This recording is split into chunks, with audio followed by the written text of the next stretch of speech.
ഇതൊരു ഫാഷൻ ഇത് ഫാഷൻ ഒന്നുമല്ല ചേട്ടാ, ഇതിന്റെ ചേട്ടന്മാരുടെ ഡ്രസ്സാ ചേട്ടാ. എത്തല ചേട്ടാ.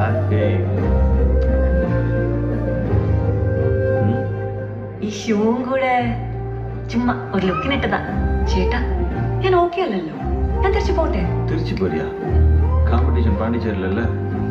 അയ്യോ അതല്ലേ ചേട്ടാ, ഇവിടെ പെയിന്റിങ്, കഥാ കവിത കോമ്പറ്റീഷൻ അതൊന്നും ഇല്ലേ? ഞാൻ ആർട്ട് വർക്ക് രംഗോലി എല്ലാം നന്നായിട്ട് ചെയ്യും, ടാറ്റു കൂടെ അടിക്കാൻ അറിയാം. പക്ഷെ സ്റ്റേജിൽ മാത്രം കുറച്ച് ഫിയറാ. ஓய் மம்முட்டி, ஸ்டேஜ் ஃபியர் பண்ணணும்னா ஸ்டேஜ் ஏறணும்.